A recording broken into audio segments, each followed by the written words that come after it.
it for a guy to kind of drop and add like he's done over the last year? Well, honestly, he's done a great job with his weight and done a great job with his body. He's in great shape.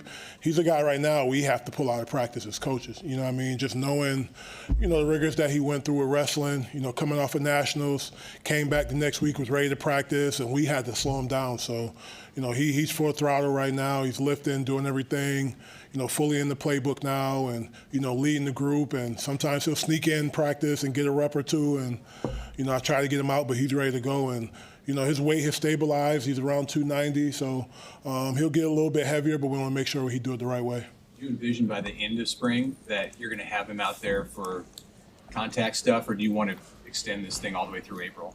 I have no idea. That's Coach Rule's call, and he's dealt with guys like that in the past that have done other sports and come back. So, every day I go to him and ask him what's the plan for Nash, and we'll give him a little bit more here and there. And I'm pretty sure by the end of spring he'll be getting a lot more live game reps. But right now he's just doing ND and doing a few things with the O-line one-on-one wise, but nothing team wise.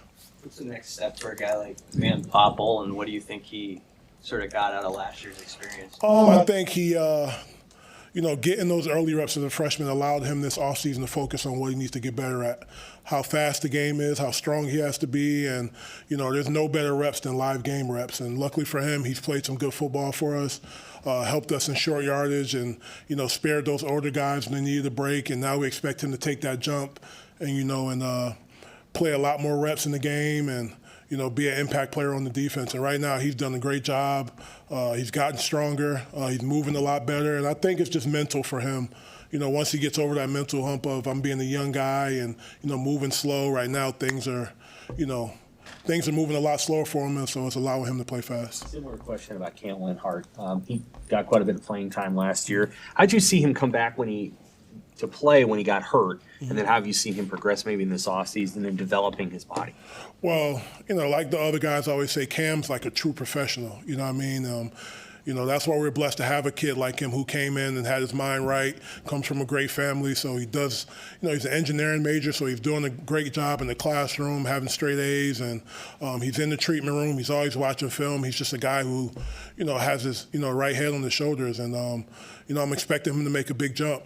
And it's good to always have competition in our room, obviously with guys like him and Jamari and James, a lot of guys like that we can rotate in. And I'm just looking for him to be more assertive. And, I'm not worried about him coming back from injuries because he always does it the right way. And, he's always a guy I never have to find. He's either in the cold tub in study hall or he's in the film room. So, he's doing a great job. How encouraging is it to have literally waves of players that you can put in the game? It's not just the old guys like Ty and Nash, but you got Cam and you got Principal and you got Jamari and you got Riley and all these players. How does that maybe change the way that you're able to coach in spring, and how much advantage does it give your group? Well, for one, all those different guys bring different things to the table. James is a different player than Jamari. Jamari's a different player than Ty. Ty's different than Cam. And, as a coach, it's a little bit challenging because you have to figure out guys' strengths and when to get them in. But right now, all our guys, are working on being well-rounded players. James Williams working to be a first and second down guy, right? Nash is working to be a three technique. Ty is, working to be better on third down. So everyone has their things that they're working on. But it's great right now because, I always preach to the group about attacking in waves. And, we need 8, 9 guys that can go and play like starters. You mentioned James. How close is he to being a every down guy for you? Oh, the good thing about James is he's tough. So he'll stick his nose in there. He'll work the technique. His body has to catch up to his mind because, he has to gain a little bit more weight and get a little bit stronger. But he's done a good job of that this offseason, putting on 10 pounds. He's gotten a lot stronger. And, he hasn't lost his flexibility and his get off on the edge. So that's good. And, right now his focus is, 9-on-7, one-on-one run blocks. He's focusing on those things. So, and that's a tribute to the leaders in the room, Nash and Ty, who are great leaders and, pushing those guys to be better and elevating the room.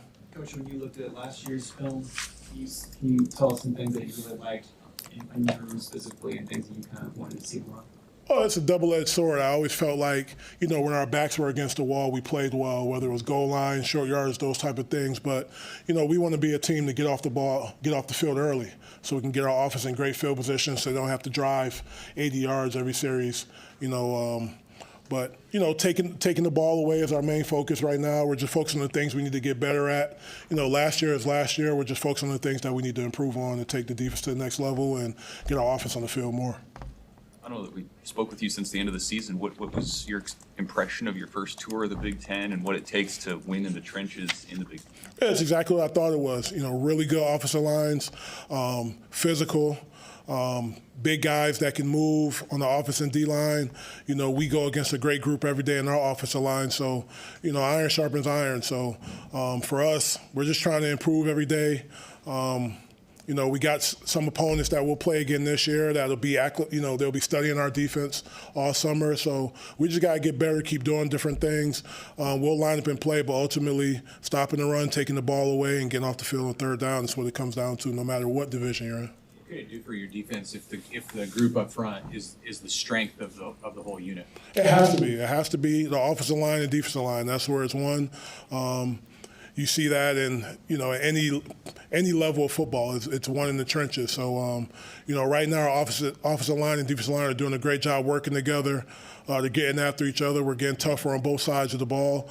And I know Donnie is pushing that group as hard as he can. I'm pushing my group as hard as we can. And we have a great practice plan every day to get better. Certain guys got to get better with certain things individually. And right now we're just making sure that we're sharpening our tools, getting ready to go. You got Ashton Murphy here early. I mean, what's that going to do for him, and where does he need to grow this spring? Well, right now he's just a young deer in headlights. Right now everything's moving fast for him, but he does a great job of coming in, getting extra film, asking a lot of questions, and first and foremost, the foundation of playing in the D-line, you got to be tough. So if you're tough, I can work from there and coach you. So, he's a guy that'll stick his nose in there. Just got to get acclimated to just playing D-line. He's still doing some things that movement-wise, that he did in high school, O-line, D-line, playing both sides of the ball. So, it's been a week for him. Things are moving fast, but I expect him to be better and continue to get better each practice. What do you think of Judy, the work he's done? Judy, super talented, a guy that can do everything. I feel like he's the wild card of our group up front because he could be dynamic on third down, has the quickness and strength to play on first and second down. And, he's a guy that I circled in front of the defensive line room and said, hey, we need you to play better if we're going to have the number one defense in the country. So, he's had a great offseason, a lot better this winter with conditioning and strength. And, ultimately for him, he just had a beautiful son, Coda. So his mind is right now. And, he's focused on football. And, a lot of times when these kids are going through things, you have no idea what's going on in their personal lives, with things that show up on Saturdays. But his life is together. He has a beautiful family, and you can tell that he's enjoying football right now and enjoying life, and it's showing up in practice. Okay. Pablo Fotu and Vincent Carroll, Wallace. Getting a lot better. Those two, I feel like those two young guys are making a big jump right now. They've taken the offseason very seriously. Vincent and Sua, it's almost like Ty Robinson and Judy. They're two different type of players. They both are dynamic, but we expect them to bring the room up and, provide us with quality depth, guys that can, play at starter levels. Thank you. Thanks, Coach.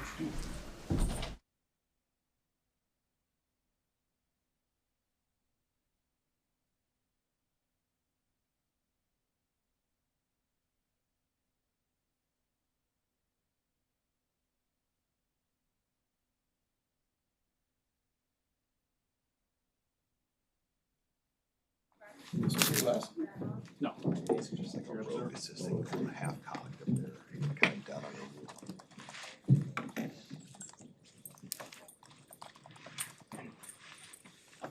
Good to see everybody. With dividing into different teams for those competitions, how have you seen your guys kind of respond to those challenges? Yeah, it's tricky, right? Because all the fields are going at once, and so number one, you got to be on the same page defensive staff wise. It gives the coaches a chance to put their spin on the defense. They're calling it, so it's really good training to be a coordinator as well, for the coaches. And then for the players, you really get a chance to see who knows what they're doing and who doesn't, because you may have a guy who's played 1,000 snaps in with a freshman or first year guy who may not know what to do. So there's got to be some extra communication there. So we're really keen on watching who can communicate the right way, who knows what they're supposed to be doing, but also coaches wise, why they're calling certain things and stuff, and it's good training for everybody. How do you balance that, Tony, with the time that you would want to have in the spring to have, say, like your top secondary on the field at the same time, or your top group of 3 or 4 linebackers? It's a good mix right now because early in practice we have those periods where, hey, it is the guys that are anticipated, based off of performance and all stuff, ones together running around in 9-on-7 or 7-on-7, and then when we go to that, where everybody's mixed in with everybody, now you get a chance to see who's going to lead a group. So you're getting a good mix of both right now. So it's just a matter of us being really consistent with making sure they know what the standard is, right? Because whether you're a first-year player or you played 1,000 snaps, there's a standard that we got to continue to set, and really the players making sure that those guys make it live with all of us spread out. You really get a chance to see the players take hold of it. Mentioned #1 defense in the country. I don't know if you guys are talking about that actively, but what does that look like? How do you take your group to the next level when last year they were pretty darn good in a lot of games? Well, again, I said this from day one, and I'll say it until the end of the season, is that this group of guys, they haven't done anything. This group together, we have not done anything yet. So it's like building a building. It starts with the little things and making sure, again, they know what to do, they know how to do it, and then reinforcing. Not only coach to player, but player to player. Giff, Ty, Makai, Javen, Quez, those guys have played a lot of ball. This is a second year here with us and stuff. They know what's up. So now we're trying to make them take hold of it, take leadership, and then wherever they go on their fields, really bring that to life. So that's the goal. We want to be the #1 defense in the country, but all that is words until guys adopt it and they live it every day. You follow the rule change that could happen where you could have unlimited assistant coaches. If that passes, how much will that change what you'll be able to do to have more kind of hired coaches on the field, and how much have you thought about just some of the opportunities that you could have on your staff if this goes into effect? Yeah. I haven't thought about it as much just because I know last year they were talking about it and then all of a sudden the rule gets nixed. I know coach has really been keen on it and saying, we gotta keep track of who you want where and what we're gonna do in terms of all the guys we have now and how they can help position wise. But right now, until it goes by, it is all what we're doing right now each day. So I haven't really put as much focus into it. Yeah. Tony, who are you seeing other than Tommy Hill at that cornerback spot? Who are you working in on the other side? What guys are standing out? A lot of guys are working in there. I wouldn't say anybody's standing out per se. You got Bly Hill over there. We're getting Malcolm some reps out there. You got Ethan Nations out there. You got I'm trying to think here of everybody who's taking reps. We put Mario Buford out there. We're moving everybody around out there. Again, it's not so much what position they play, it's what they can do. And so whatever the combination of 5 best defensive backs are, then we'll put those guys on the field and figure it out. So we're just figuring out who can walk out there. You got Jeremiah is out there. Obviously. So it's just who is the most consistent, who can make the plays, who can communicate, and who's going to live up to the standard. Coach, what are your thoughts on the inside linebacker group? It's a good group. You have some experience, you got some athleticism. They know what to do, so it's fun. It's fun to watch those guys, especially again when we break up into those teams. Now you're getting them out of their comfort zone, right? You're having an older guy with a guy who does not necessarily know what he's doing. So now he's taking on dual roles. Hey, I have to execute. I got to know what I got to do. I got to make a tight call. I got to know where the back is. But now he's got to turn around and communicate with the guy he's not used to doing it with. So you're putting a little pressure on them, rightfully so, right? They know what's going on. They know how we want to do things around here. So it's important that you get those combinations so that way it gets them out of their comfort zone. It keeps them growing and helps them better understand what they're doing and what the guy next to them is doing. So it's a good group, good competition in there with Makai. Vincent Shavers is looking good. I mean, Javen has really come on and started to be really physical. Love that. Dylan, Dylan Rogers, giving him a chance to show what he can do. He's a big, fast, strong guy. Steph is in there. I mean, so you got a really good group of guys who I like their attitude. So it's more so just keep on growing every day. How much has Stephon been to that room in general, just considering where he came from and his knowledge of the defense? Yeah, I mean, he knows what to do. I mean, it's just, again, for him, there was just a different standard, right? From where he came from to now, it's just a different standard, period. And so he's getting accustomed to it, and the more he's around, the more he sees, the more he's on the grass, the more you can see the playmaker in him. So now we just got to mirror it up with him, making sure that he understands the way we do things here.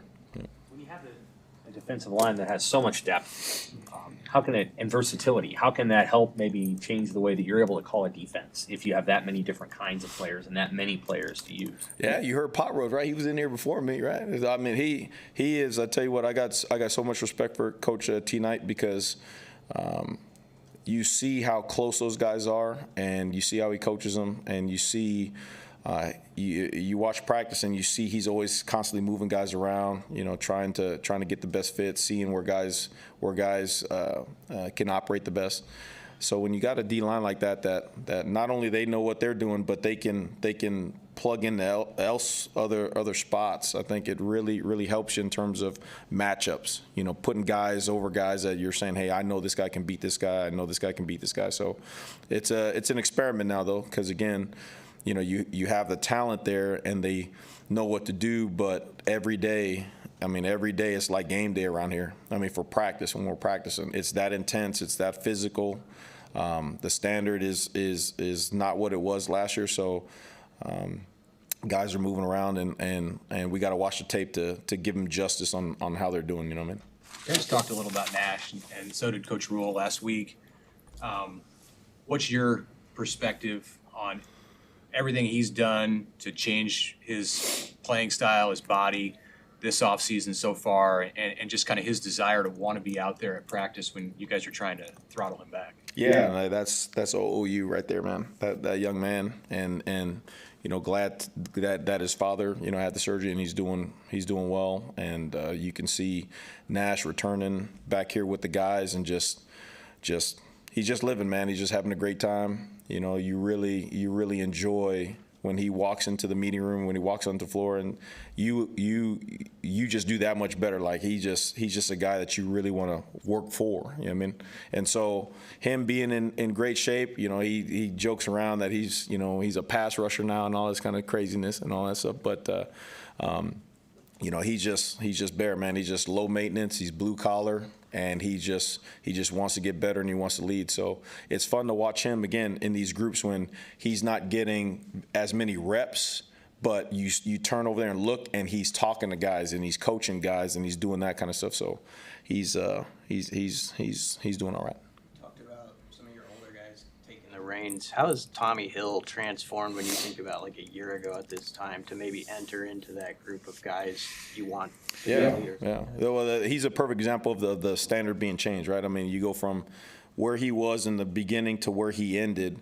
So now, there's a different expectation of him, right? There's, we got on him for not running to the ball as well as he could. Now that last year it might have been okay. But this year it's totally different because now he set the bar. He showed everybody what he can do, right?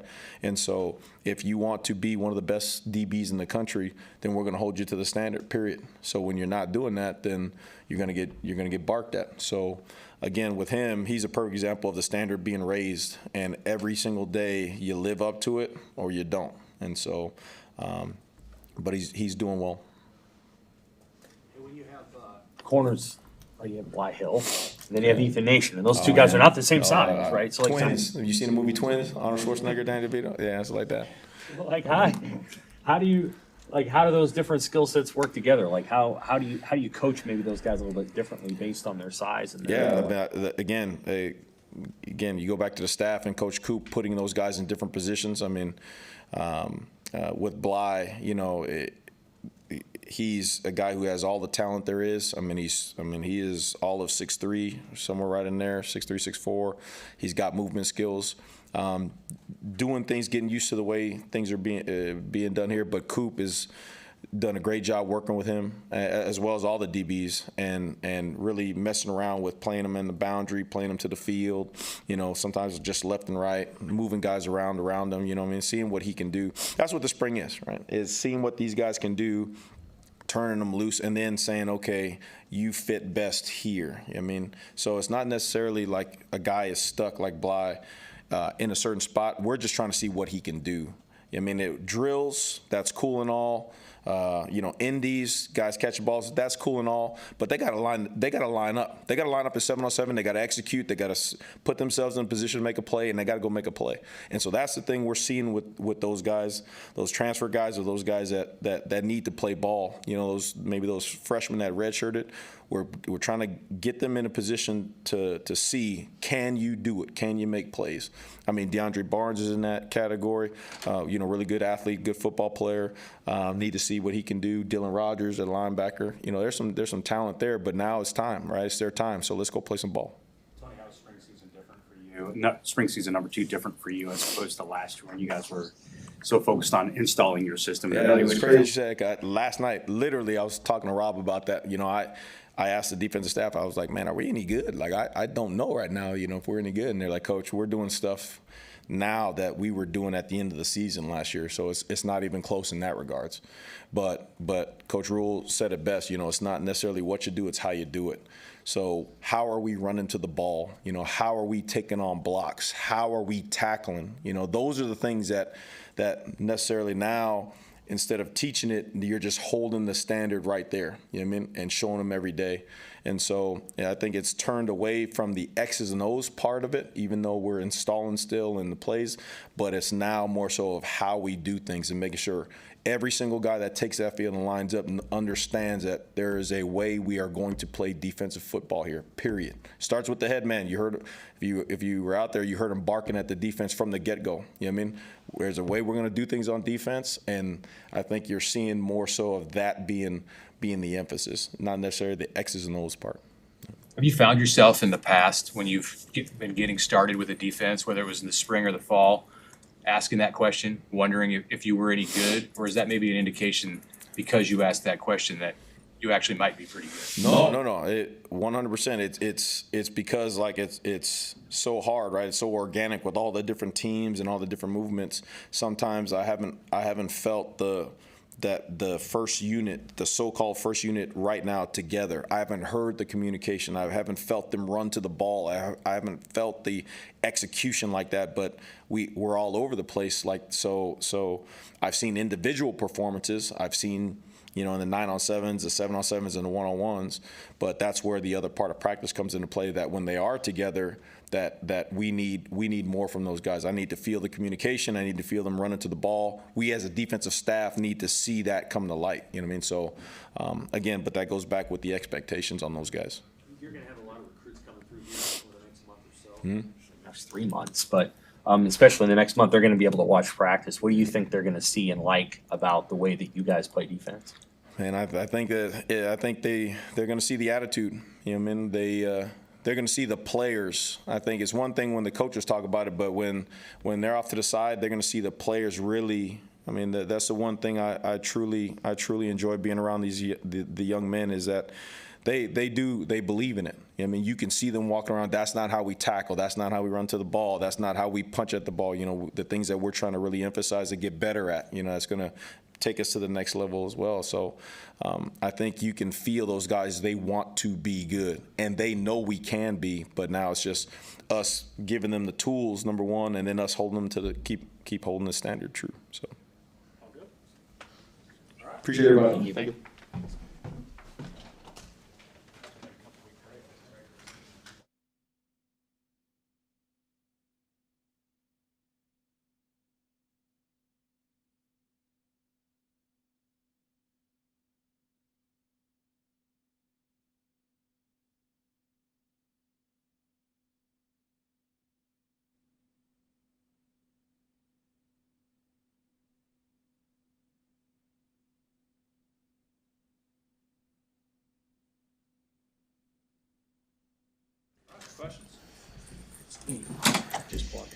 Ash, did wrestling actually help your level of conditioning as you kind of jump back into football? Oh yeah, it definitely did. During wrestling season, I think I was in some of the best shape I've been in my life, and so yeah, it's definitely helped conditioning wise.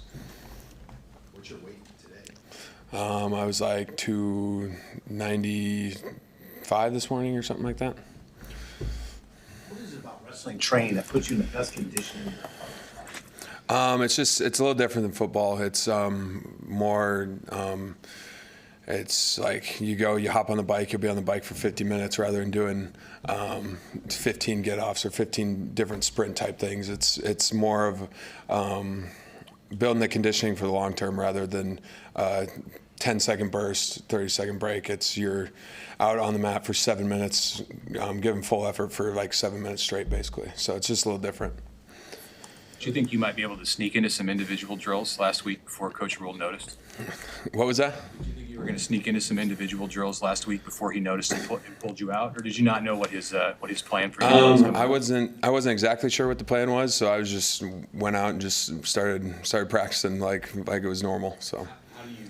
How do you respond to kind of what their plan is and wanting to limit you here, at least at the beginning? Yeah, no, I think it's going really good so far. Just getting back into it. It's definitely nice to be able to help those younger guys be in their ear the whole time during team and stuff. Coaching them up, taking over more of a coaching role while I'm a little limited in practice right now. What do you say about that D-line as a whole, not going name by name, but just, as you think about the whole group and what you got? I love that group, man. All the guys in that room, I mean, we're super tight-knit group. We have a lot of fun, but we work really hard together. We're out there for each other. We're playing for each other. It's a really special group, and yeah, I love those guys. This is a kind of a usual question, but what's the difference you see, this first week or two of spring ball compared with a year ago? I mean, where would you say the difference is? I'd just say the biggest difference, it's not everything's new this season. Everyone knows what to expect. Everyone knows what the expectations are, what the standards are, and so we're just rolling with that. When you divide into those different competition teams during practice, have you seen the guys maybe get excited about it or embrace those different challenges? Oh yeah, no, that's breaking up in those different teams is pretty fun. You're playing with a lot of different guys compared to who you'd normally be playing with if it was just like one or two groups going at once. So it's a lot of fun. It adds that competition element to it when a lot of the guys on the team, we thrive on that competition aspect of it. It turns practice from just being, we're doing another team period to like, all right, let's go win this team period. So it makes practice it makes it a lot more fun. Irrespective of what it does for your football career, how much did being a wrestler this last several months just enrich your college experience? Wrestling was such a blast. It was so much fun. Getting to know all the wrestling guys, getting to be around more athletes in the athletic department was super, super cool. I've built relationships over there that are going to last a long time, and yeah, it was so much fun. You hadn't lost a wrestling match in a long time. I mean, was it hard to kind of go through that experience? Was maybe one of the best. Yeah, exactly. Like my mindset going into wrestling this year was it was a little different this year compared to like when I was wrestling in high school. Like in high school, I was expected to win. I was expected to go out there and perform. Like this was the first time in my career I didn't really feel the pressure of like having to go out there and win. Like I wasn't supposed to win any of the matches that I won this year after taking that much time off, and so changing my mind. It's never fun losing, going out there, and I wanted to win every match I had, obviously, but just talking with Tervel and Manning and those guys, they kind of set the stage for me, and I just ran with it. I went out there, didn't have any expectations for myself, just was going out there every time, competing, doing my best. So yeah. That's a top 10 team in the country. So I mean, you've been part of a top 10 team in the country here for the last 3 months in wrestling. What did you learn about their culture and the way that they work and the way they succeed?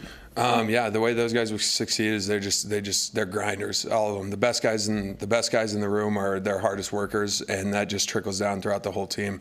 That culture they have built over there is It's really a special culture, and they're a really tight-knit group. Those 10 guys that are starting are all really close, and it was super fun to be a part of that. Nash?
Compare Cam 2024 to Cam 2023. How much further along are you as a person and as a football player?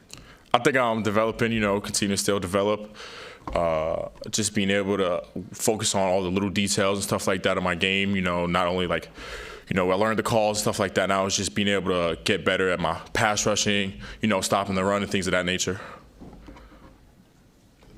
When you divide into those different competition teams during practice, do you enjoy that maybe difference to the practices? No, it's definitely puts a fun twist on it, and that competitive nature.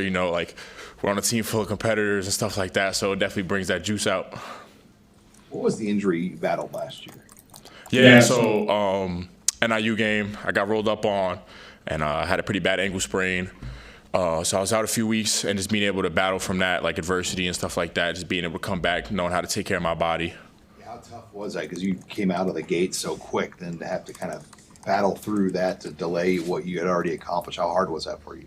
I would say it wasn't necessarily hard. It was just a learning thing for me, being able to be all right, this is a part of the process and stuff like that. Being able to, sometimes play through that little ankle, it's bothering you and stuff like that. So it was just more of a learning thing for me. Was there ever any hesitation of okay, I'm gonna redshirt, or you were no, I'm gonna come back? No. As talking to Coach T Knighton and stuff like that, it's just always we got a goal in mind. Nash was just up here talking about his wrestling experience. How much fuel does that give you when you watch a guy attack that like he did and then pop right back into spring ball like he's tried to at least? No, I mean it's crazy to what he's done and the crazy things he's done, losing so much weight to be able to go out there, playing a whole wrestling season, going to nationals, coming back and is on the field right away. To be able to play against with somebody like that, I mean it's a privilege. What were your off-season goals for reshaping your body or getting faster? What did you want to do? Yeah, so most definitely just putting on weight. That was a big thing for me. Put it on 10 pounds. Enhancing the pass rush, that 4-man rush and stuff like that up front. Recognizing sets and things of that nature. Just trying to enhance the game, take care of my body. So what'd you learn about yourself as a pass rush? I mean, pretty good for a true freshman, but what'd you learn about yourself as a pass rusher last year, and what do you feel like you're going to be better at and already are better at now this spring? No, I mean, just that high motor and stuff like that, being able to be more cleaner with my moves off the ball, have a faster get off. Those are all things goals in mind for this season that I've been working hard for. Cam, Coach White has said that in looking at you and Prince Will and Riley, that he wants to make sure that you guys avoid a sophomore slump. Is that any kind of a concern at all for you? Kind of seeing knowing what your intensity level is like? No, not at all. But from the coaches, from their point of view, they pushing us harder than ever, harder than they were last year. Just constantly, just keep building. Coach Knighton was saying how It's like you're just always around. He knows where you're going to be at, and he can count on you. Where's that come from? Where in your background, that sort of mentality? I would just say like, just being on my own since I was 16, away from my family and stuff like that. Like I've always taken a sense of like time management and just like doing what I got to do and like knowing what I got to do, like knowing the goal in mind and stuff like that. So like that's always like what I'm so focused on. Like it's just like, all right, like this is the goal and I got to do this in order to achieve it.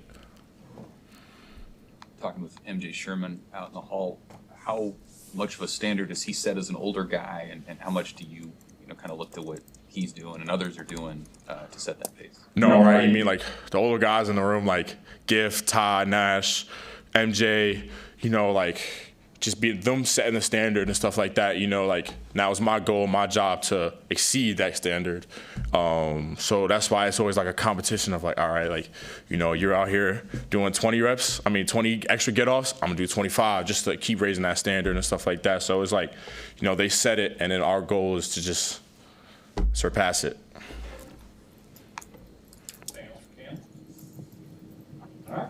Thank you.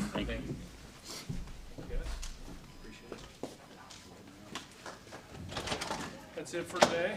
Grab that shirt back from you.